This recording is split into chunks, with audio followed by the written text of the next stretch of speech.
Hello అండి, అందరికీ నమస్కారం. నా పేరు డాక్టర్ కౌసర్. నేను వాక్వెల్ ఫిజియోథెరపీ అండ్ రీహాబిలిటేషన్ సెంటర్లో న్యూరో ఫిజియోథెరపిస్ట్ని. మా రీహాబ్ లొకేషన్ వచ్చేసి Patapuram police station road opposite Krishnanagar municipal park, Guntur 2.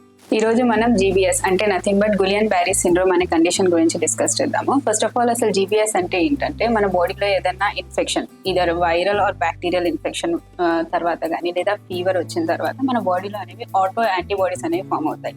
So ఇలా ఫామ్ అయిన తర్వాత ఇలా జీబీఎస్ ఉన్న పేషెంట్స్లో వాళ్ళ ఓన్ ఇమ్యూన్ సిస్టమే వాళ్ళ నర్వ్స్ని డ్యామేజ్ చేయడం స్టార్ట్ అవుతుంది.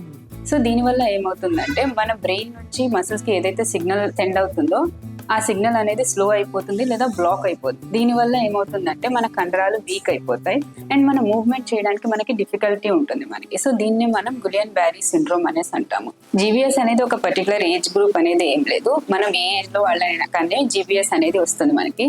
And both men and women లో ఈక్వల్ గా మనం చూస్తాము జీబీఎస్ అనే కండిషన్. అండ్ నెక్స్ట్ వచ్చేసి జీబీఎస్ ఏ మజిల్స్ ని ఎక్కువ ఎఫెక్ట్ చేస్తుంది? అసెండింగ్ ఆర్డర్ లో చూస్తాం. లైక్ కింద నుంచి పైకి ఎఫెక్ట్ చేస్తుంది. లైక్ ఫస్ట్ ఫీట్ ని ఎఫెక్ట్ చేస్తుంది, నెక్స్ట్ లెగ్స్ ని, ఆర్మ్స్, నెక్స్ట్ సివియర్ కండిషన్స్ లో మనం ఫేస్ అండ్ బ్రీదింగ్ మజిల్స్ కూడా ఎఫెక్ట్ చేస్తుంది. జీబీఎస్ కండిషన్ లో మనకి ఫిజియోథెరపీ ఎలా హెల్ప్ఫుల్ అవుతుంది మనకి? ఫస్ట్ మనం ఎర్లీ ఫేజ్ లో వచ్చేసి ఎప్పుడైతే పేషెంట్ బెడ్ సైడ్ మీద ఉంటారో అక్కడ బెడ్ సైడ్ కాంప్లికేషన్స్ అనేవి డిక్రీజ్ చేసుకుంటూ మనం జెంటల్ మూవ్మెంట్స్ తో స్టార్ట్ చేసి బ్రీదింగ్ మజిల్స్ ఏవైతే ఉన్నాయో మనకి ఆ మజిల్స్ ని స్ట్రెంగ్త్ ఇంప్రూవ్ చేసుకుంటూ ఉంటాం. నెక్స్ట్ వచ్చేసి మనకి లేట్ ఫేజ్. ఈ ఫేజ్ లో వచ్చేసి ఫస్ట్ మనం మసిల్ స్ట్రెంగ్ తో స్టార్ట్ చేస్తాము. ఇక్కడ మనం జీబీఎస్ లో మసిల్స్ డ్యామేజ్ అయిపోలేదు, మనకి మసిల్స్ వీక్ మాత్రమే అయిపోయాయి మనకి. సో మసిల్ స్ట్రెంగ్ అనేది చాలా ఇంపార్టెంట్. ఫస్ట్ ఇనిషియల్ గా మనం జెంటల్ మూవ్మెంట్స్ ఇచ్చుకుంటూ యాంకిల్ పంప్స్ ఇలాంటివి చేయించుకుంటూ నెక్స్ట్ మనం రెసిస్టెన్స్ బ్యాండ్స్ తో, వెయిట్స్ తో, వీటితో మనం స్ట్రెంగ్ స్టార్ట్ చేయొచ్చు.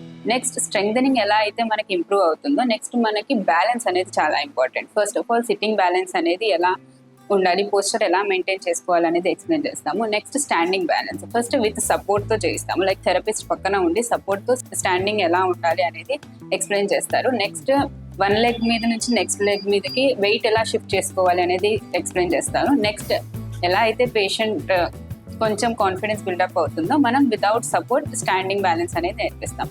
నెక్స్ట్ మనకి వాకింగ్ లో వచ్చేసి మనం ఫస్ట్ ప్యారలల్ బార్స్ మీద నడిపిస్తూ, వాకర్ మీద నడిపిస్తూ, నెక్స్ట్ వాళ్ళకి ఎలా అయితే స్ట్రెంగ్త్ ఇంప్రూవ్ అవుతూ ఉండితో మనం వాకింగ్ కూడా వితౌట్ సపోర్ట్ స్లోగా కంటిన్యూ చేయిస్తాం మనం.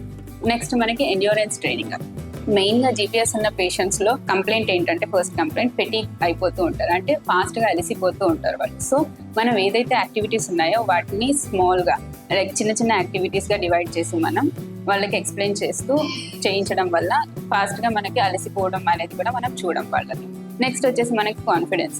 మెయిన్ గా జీబీఎస్ ఉన్న పేషెంట్స్ లో ఏంటంటే పడిపోతామేమో అన్న భయం అనేది ఒకటి ఉంటుంది. సో అది లేకుండా మనం ఇదంతా ప్రొసీజర్ ఎలాగైతే నేను ఫస్ట్ స్ట్రెంగ్ నుంచి నెక్స్ట్ బ్యాలెన్స్ ని ఇంప్రూవ్ చేసుకుంటూ నెక్స్ట్ ఎండ్యూరెన్స్ ఇంప్రూవ్ చేసుకుంటూ ఇలా వస్తే వాళ్ళకి పడిపోతామేమో అన్న భయం కూడా లేకుండా మనం కాన్ఫిడెన్స్ తో వాళ్ళకి డైలీ లైఫ్ యాక్టివిటీస్ అనేవి కంటిన్యూ చేయడానికి హెల్ప్ఫుల్ అవుతుంది.